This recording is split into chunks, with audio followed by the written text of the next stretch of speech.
I don't know. Do I get a?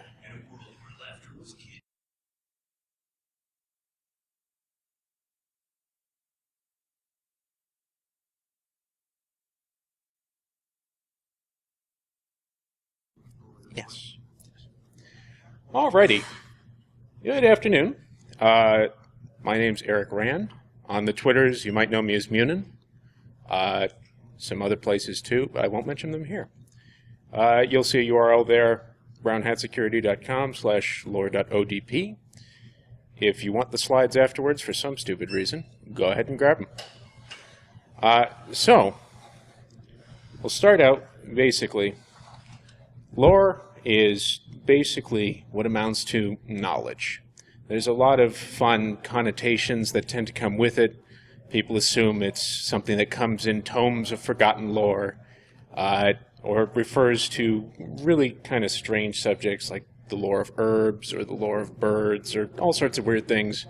What it comes down to basically is knowledge that is fairly specific for a field. And that's all there is to it. It's a fun word. It's very evocative. I like using it. Go ahead. How it applies to information security. Basically, you're looking at a whole bunch of different applications that you might have. The kind of jargon, the various other things that people in the information security field are assumed to know and are assumed to pass down to the various people that they mentor or teach over time. So, on top of the various positive implications, there's also some negative ones. There's the constant fight between, for instance, the VI and Emacs folks, which I'm sure everyone has encountered from time to time. There's the language-based nonsense that happens with, oh, C is better, Java's better, you both know what you're talking about, Perl is the best. What is Perl? It's nothing but bashing your face on the keyboard, etc. There's very positive and very negative things that do get passed down. Keep these in mind.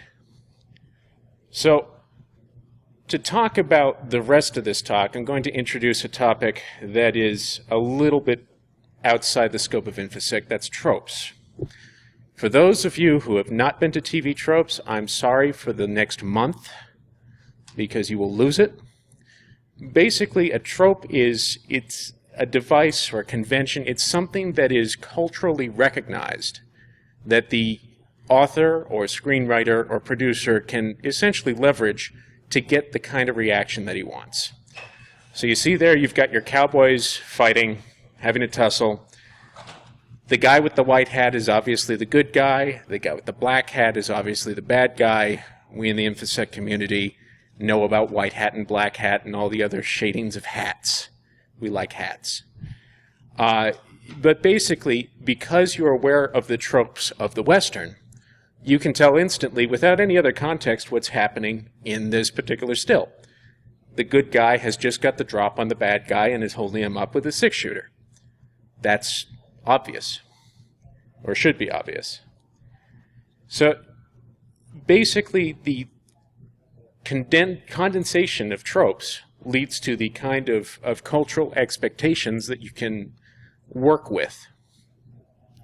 And this kind of cultural knowledge ends up producing certain effects, because if you are in a culture and you're aware of the culture's expectations, then you know what you are, how you are expected to behave.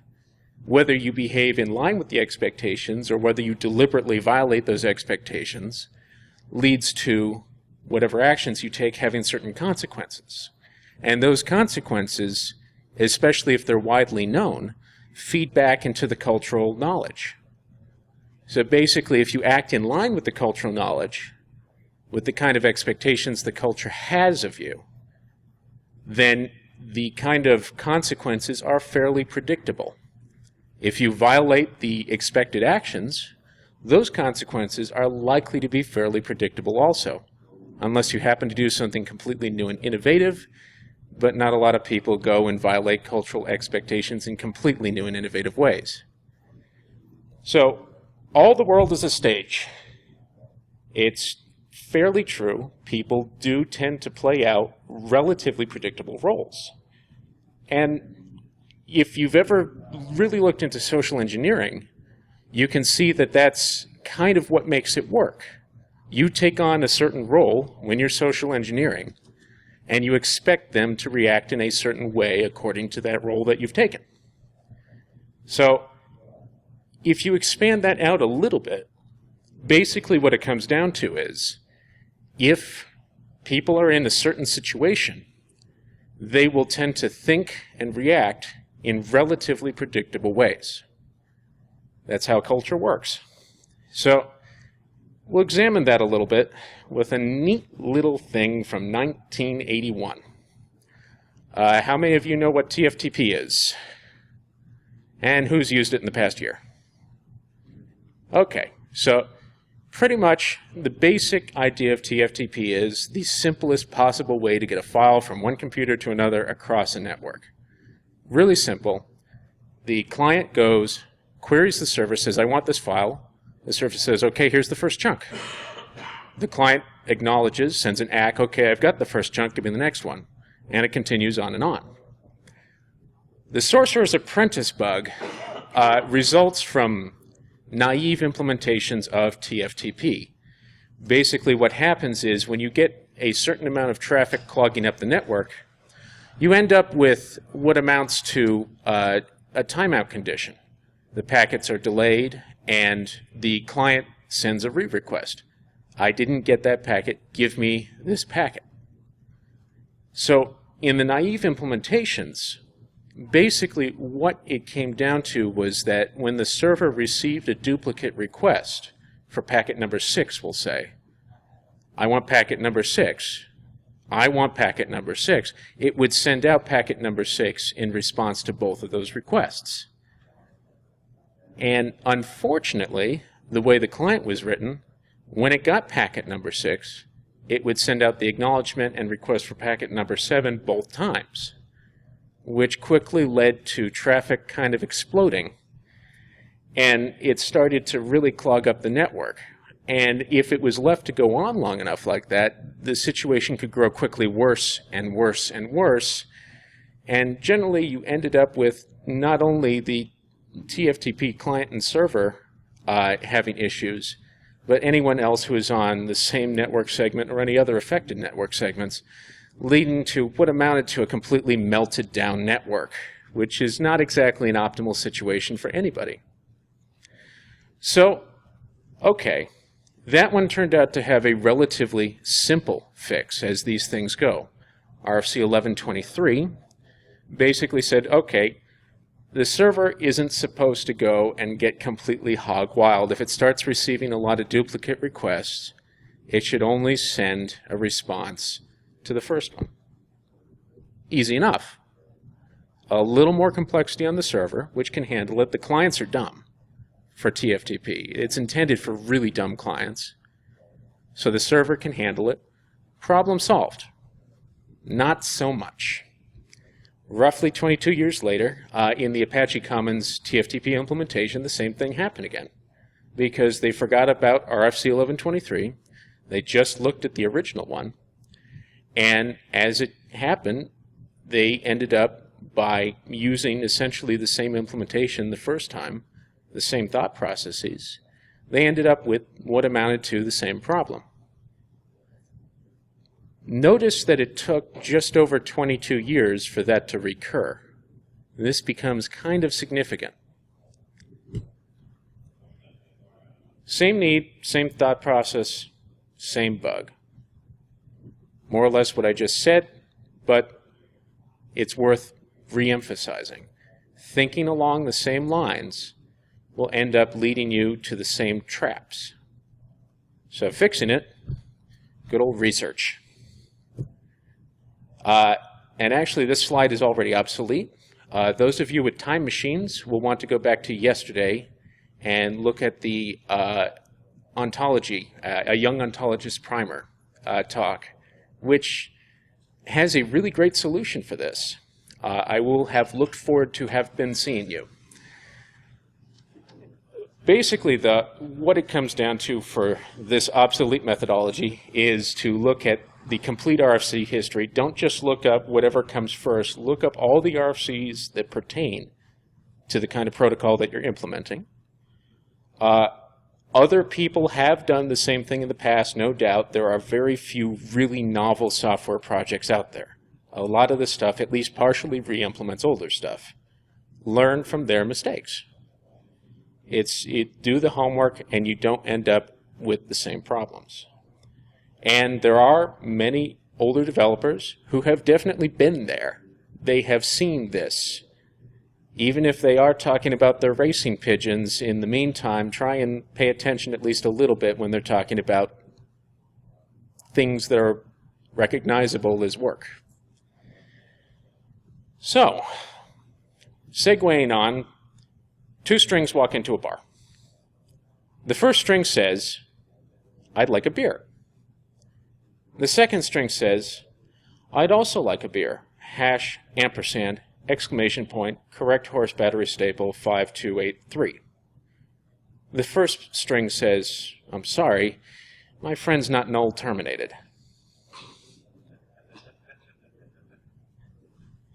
So for those of you who laughed, you recognize the inherent problem with some of these C types is that they're not really that safe to use. They lead to certain problems. And a lot of them are concerned, in fact, with strings. Strings do tend to run on for a while, and if they don't have that null, you end up hopping off into wild and unexplored territory and potentially getting some interesting stuff back out. So there's all sorts of very bad consequences of this kind of action. There are safe alternatives for each one of these functions, but people will still end up using these functions because it's the first thing that came to mind. People are still referring to the old K&R book when they're writing their C code, and they're still writing C code for things where other tools are available that might do it a bit better. So unless you're willing to take those kind of horrible consequences that are potentially life-altering for a great many people, it might behoove you to double-check some of these functions. It can lead to bad things. This next one I was kind of debating over whether to include because Go-To is really contentious. Go-To is considered harmful as far back as 1968. There are a lot of people who still consider it harmful. And there are a lot of very, very vocal people who love it and think it is the best thing ever. Usually the argument that I get, if I ever dare bring it up in public, is, but it helps me escape from internal nested functions really fast. Well, yes, it does, but an axe will help you escape from situations pretty fast. That doesn't mean it's always the best tool for the particular job. So it's dangerous. Some people like danger, some people like to live on the edge, some people like to code crypto in C. If you're going to use Go-To, just be really careful. So on to the direct malware type of part of the talk there. The Morris worm has a really interesting situation. It's the first really widespread internet worm. It was called the internet worm for a while, up until Friends came along. So what happened, basically, the summary version is that in 1988, this fellow by the name of Robert Morris Jr. Decided that his summer project needed a little letting out. So in fairly short order, about 10% of the internet was impacted, one way or another. A lot of different hosts were specifically compromised, and a lot of hosts ended up with traffic issues, and some hosts decided to disconnect from the internet entirely to avoid getting it. And there were three main avenues of attack. So they did what amounted to a remote execution exploit on SendMail, because SendMail always has a problem somewhere, I'm sure. FingerD, the old finger program, it's not very much in use today for those of us who never really had encounters with it in the first place, but it was basically what amounted to a directory lookup for people. You would finger someone at a given host, haha, and it would return certain information that they decide to make public. And thirdly, good old brute force. Everyone knows brute force. No need to even talk about it. The Morris worm actually did a few clever things. It renamed its process so that it would be less obvious to administrators. It actually did something that you'll recognize from today's botnets. It talked to what amounted to a monitoring server. And despite the fact that it was spreading fairly quickly, admins got real motivated and figured out, not only through disassembly of the code, but through careful monitoring of the network traffic that it produced, ways to mitigate the spread, either to prevent the host from being caught in the first place, or ways to patch the binaries such that it wouldn't be vulnerable. It inspired a lot of imitators over the years. This particular methodology, the worm methodology, is really, really efficient in some ways. It spreads by itself, and you can convince it to report back to you on a fairly regular basis. What's also interesting is that a lot of the various ways in which worms have spread over the years, I've got a few samples there, have been due to things like buffer overruns and reuse of other methodologies. So the takeaway for this is that the same methodologies have been used repeatedly over and over and over again because they work. You're looking for a tool that will spread quickly across a wide network. Here's a tool that spreads quickly across a wide network. It's a solution that is easily thought of if you are in the same problem space. What's particularly interesting is that it's not really limited to hosts either. The Internet Census 2012 incident used gateways, domestic consumer gateways that were not patched, because honestly, who in here has patched a router any time in the past ever? Yeah. Nobody thinks about it. It's that box that sits in the corner that lets you have the internet. It's a blind spot. And it happens to be a really effective vector for getting a foothold on a network, to look at what's on the network. So the knowledge that you get from this is useful for both attack and defense. On the attack side, if you are looking at someone's brand new implementation of something, you can probably count on them making at least some of the mistakes that people made the last time it was implemented, which gives you an enormous leg up if you're trying to crack it, because if you know what the mistake is going to be, then you just need to look for it, and if it's there, hey, half the job's done for you. No need to take further reconnaissance. You also know from past history where sysadmins tend to ignore things like gateways, router firmwares. I'm sure every one of us who has administered a network has forgotten some device on their network at some point. And also ways to optimize your own processes. A lot of these worms have gotten caught in the past because they spread quickly enough to cause enough concern.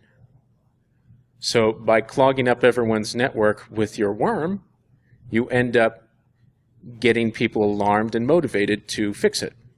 And there have been instances of worms that have gone and attempted to mitigate this to varying levels of success. On the defensive side, the applications are equally evident. If you know how people have tried to attack you in the past, then you have at least some model for how they're likely to continue trying to attack you in the future. Brute force will always be a thing. As more and more people have access to more and more processors that are badly secured, botnets will continue to be a thing. And botnets will continue to be used for brute force, so you can always expect that, for instance. Things that were used in the past to hide or circumvent process renaming. I'm sure every one of us has seen a suspicious service host.exe at some point. May be used in the future. And malware authors are also developers. They too make mistakes.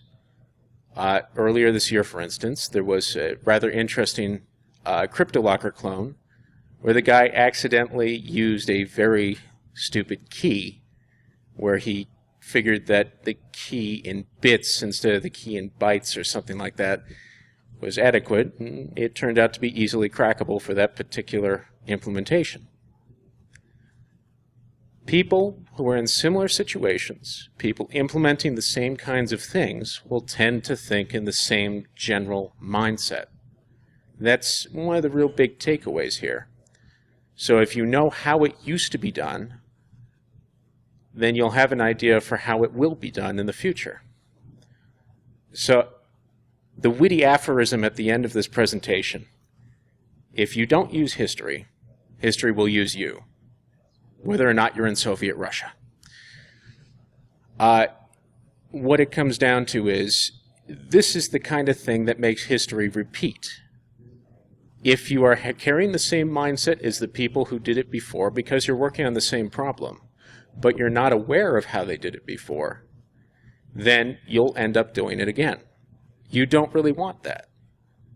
If you do know how they did it before, then you have the advantage of being able to use their mistakes to learn from. And any mistake that you don't have to learn from is a good one. So, that's the end of it.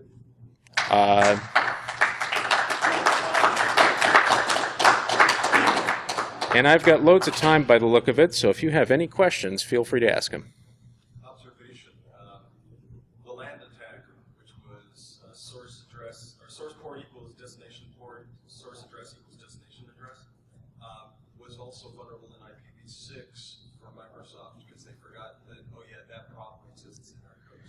And there's a real good point there, is that all the things that used to happen in v4, you can probably look for in some extent to v6, not just the land attack, but all the old tricks about how you would mangle a network to hide what you were doing, or it's just that the problem space for v6 is a lot larger than the problem space for v4.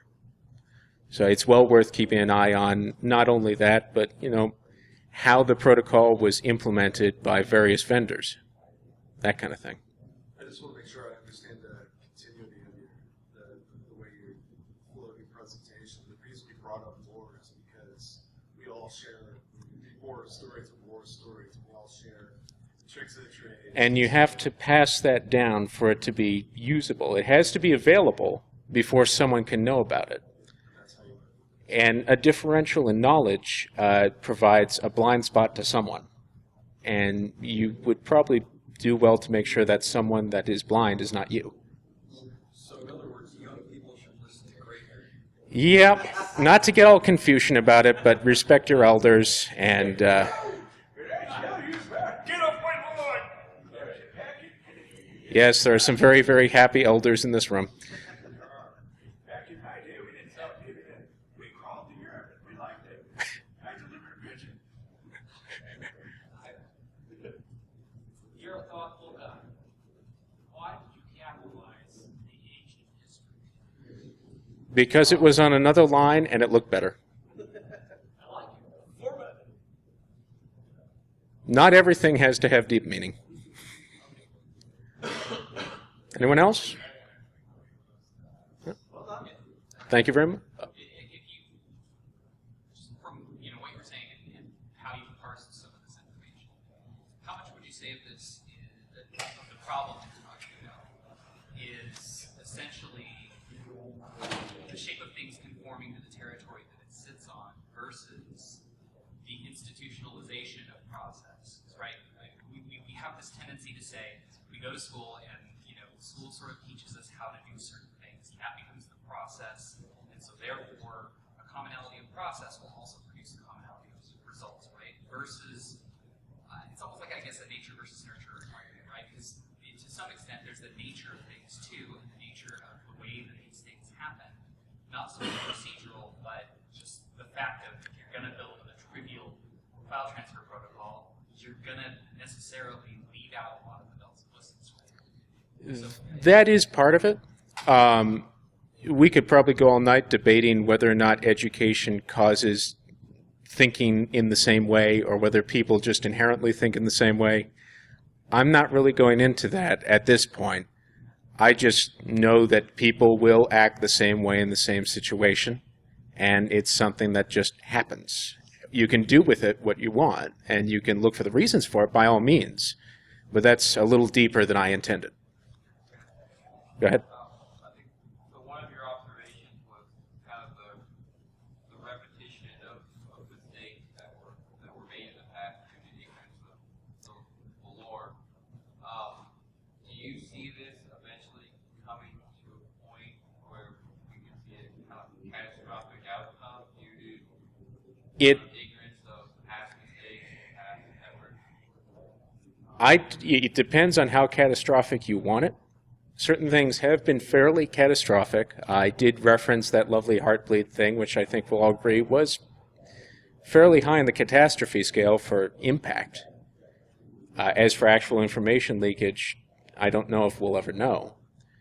I would rather not find out about a catastrophe that was brought on by a mistake that was made by someone who could have known better. So that's kind of the reason for putting this out there.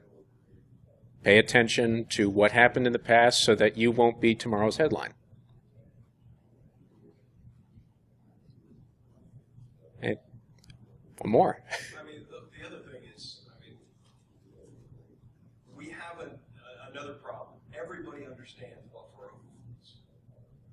We've known about them since the 70s, yet we still write them because we're inherently lazy, we inherently take shortcuts, we inherently trust user input, we make assumptions. It's been that way since dawn of time. Absolutely. I don't think they're any better because that means I go out of a job. But There are choices that can be made in choosing to implement in languages that inherently try to mitigate that. There will always be the old guard that loves their C and will insist on it. Yes, I'm picking on C a little bit, I know. But just the awareness that it is a possibility at the same time gives you a chance to go back and double check.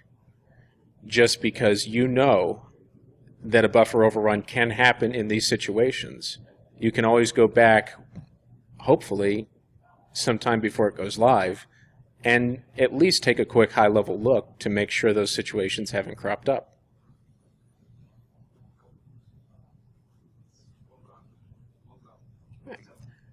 Thank you very much.